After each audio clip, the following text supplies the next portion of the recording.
Okay, so welcome back. Two Coast XF350s in front of you, one assembled, one disassembled. When I decided I was going to work on the one, I got myself another just in case I do something galactically stupid and it goes away. Anyway, just reviewing. So I had said in my last video a day or so ago that I had a lot of requests to do another low-cost, high-value knife customization type deal, and I decided to work on the Coast because I have been carrying this thing around with me a ton. It's light, it's sharp, it functions great, fit and finish is good, great grip on it and everything. So this has been my low-cost sort of EDC of choice for a while, in the rotation anyway, because honestly, I pick a different knife to carry almost every day. Usually I carry 2 or 3 just for the hell of it, and this is always one of the ones I pick. So first option is using this leftover Kieranite slab that I have here. And this came out really nice. I used it on the Benchmade Hard Use Challenge knife remodel thing. So you can polish this to like a spit shine. It looks beautiful. And you can see it works out pretty well to suit this knife. Just slightly thicker than the original scale, but I like a thicker handle anyway, so that works. So that's option number 1. Option number 2, what I'm really thinking about, is taking this big sheet of Jade G10, taking a Dremel or some kind of rotary tool, and making some little channels, just some squiggles inside the scale. Glow powder, right? This stuff works really well. Mix it with some epoxy, fill in the channel, and then just kind of contour the outside, sort of a nice curved shape. Won't be grippy like this, or I could do grippy as well, I guess. But the cool thing is you shouldn't be able to see when the lights are on, all the channeling and all the glow material, but as soon as you turn it off, you'll have kind of like a crazy snake sort of squiggly pattern in there. That should look pretty cool if it all comes out all right. So those are the 2 options I'm working with right now, and I guess by the time I'm working on this knife tonight, I better have figured out what it's going to be. One thing to note, that when taking this knife apart, the screws are very specific. You can't put all the screws back in random places. So the G10 side screws don't fit if you put them in the frame side. So I've got them separated with the G10 screws, the frame post screws, the barrel screws, and then the stop pin also has the shiny one, goes actually under the scale. See that little indent there?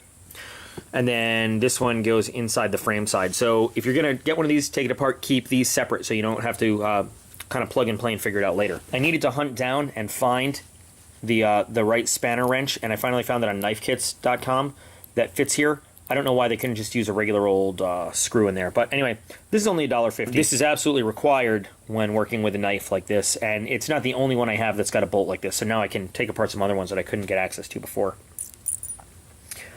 They give you 1 brass washer and then 1 plastic one. I don't know why they do one of each. I would much rather have 2 nice, shiny, well-conditioned brass washers. So I'm going to throw this one away. I've got this in my spares. The liner is skeletonized, which is nice to make it nice and light. Might make those holes just a little bit bigger, cut some of the weight down. I'm going to go ahead and I'm going to get to work on doing the remodel of it, and we'll see which one of these I choose. Maybe I'll do one of each scales just so I can, pick and choose. One other note, I had a lot of trouble getting some of these screws off. So yeah, they Loctite it. You might have to stick it in the oven for a little bit just to heat up those screws, so you avoid stripping a screwdriver or stripping the screw or something when you do it. Basically, with the Jade scale, I finished the raw scale now, and it's all cut and ground to fit the knife. Now what I'm going to have to do is figure out how I'm going to contour this to make it comfortable. I think I might have to sacrifice a little bit of the grippiness that came with the original scale in order to do what I want with the internals, but I'm gonna work that out. So this is going to be the final shape and everything, and I've got some contouring, and this will all be kind of uniform looking when I'm all done. I just have to sand this out and then polish it up. So the next part is to make the little channels in the back here and make it thin enough so that the glow in the dark shows through the front when the lights are off and it's glowing, but not so thin that you see it all the time in daylight. So I'm going to get started next on that. So here I've completed just some random channeling. I mean, totally random. Multiple depths, right? So then if it all works out, some of the glow will be brighter than others because it'll be closest to the surface. The big challenge when you're doing stuff like this, in my experience, is knowing how far to go deep so you can see stuff on the other side, but not so deep that you poke a hole through there, accidentally grinding. And I've done that once or twice in my more inexperienced days. But. So this is what it looks like with the powdered moon glow mixed in with the epoxy. And this is pretty rough looking. I've got to sand this all down. There's and then the other side I had sanded it to make it sort of a uniform appearance, but, you know, a little bit of the epoxy on my fingertips, whatever gets on there, so I gotta sand that down again and just finish contouring everything up, but I think it's gonna come out pretty good. You can see the epoxy a little bit under here, a little more than I wanted, so I guess those areas I made a little too deep, but in the end I think this is gonna work pretty well. This is just a quick shot. This is the reverse side. This is not the top side, but I just basically turned the light off, ran a little flashlight over this real quick, and it is glowing beautifully on this side.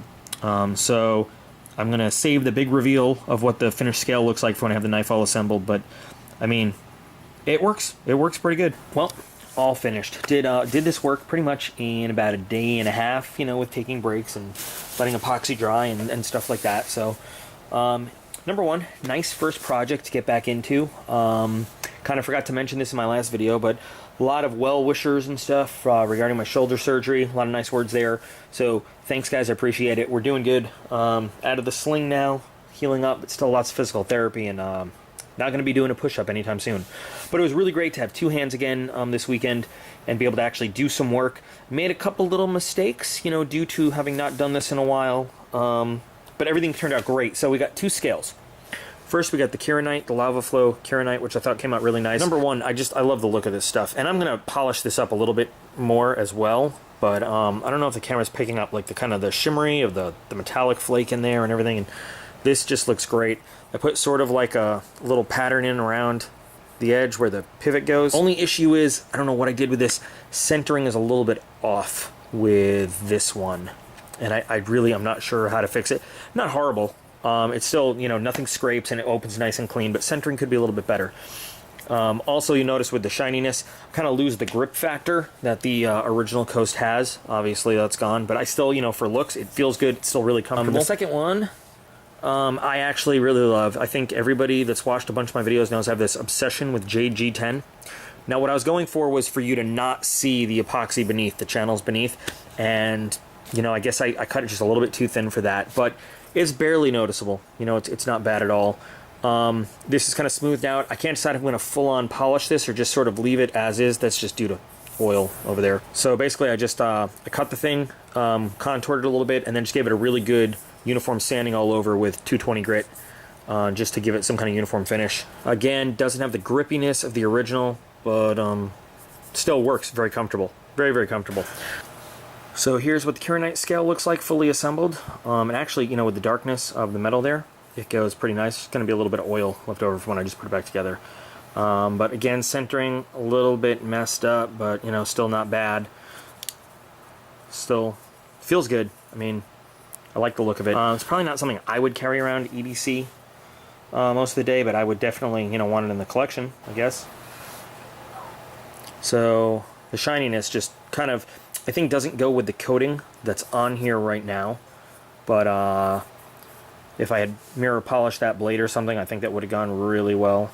Or even a nice stone wash, just sort of a contrast. Just with the coating that comes on it, I'm not crazy about it, but I mean, the scale itself just fits really nice with the pattern that the Kieranite came in and the shape of the handle and everything. There's number one.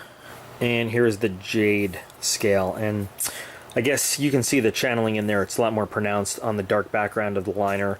So I guess an easy kill for that would just be to take a sheet of Jade, you know, real thin liner material, and just throw it under here and then cut around it.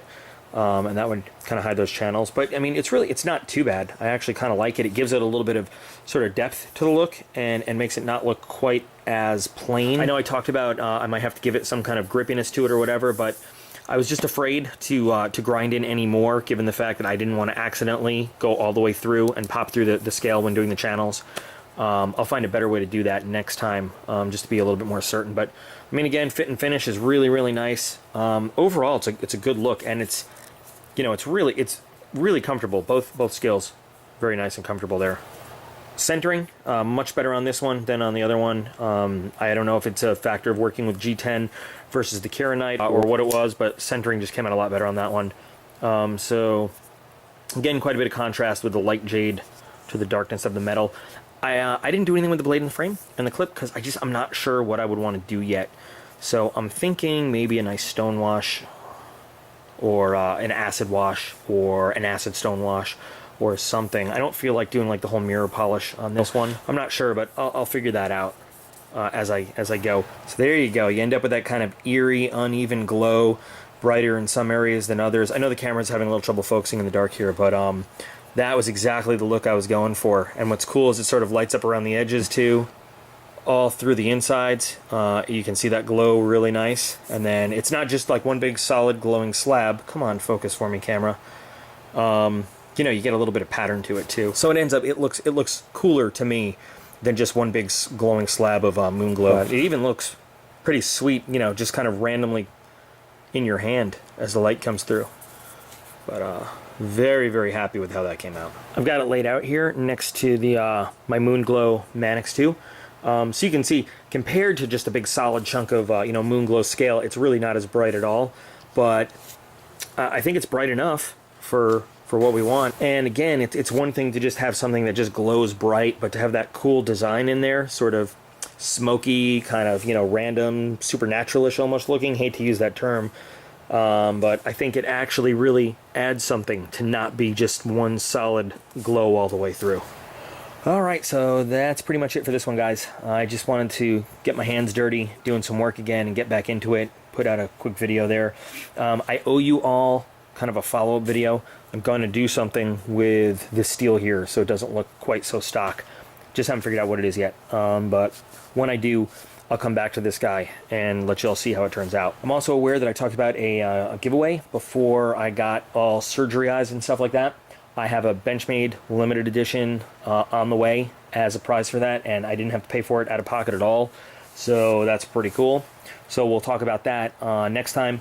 Really hope that the 7505, I know I said the 7550 earlier, misspeak, the 7505 dual action gets here soon so that I can do the unboxing and mini review on that one.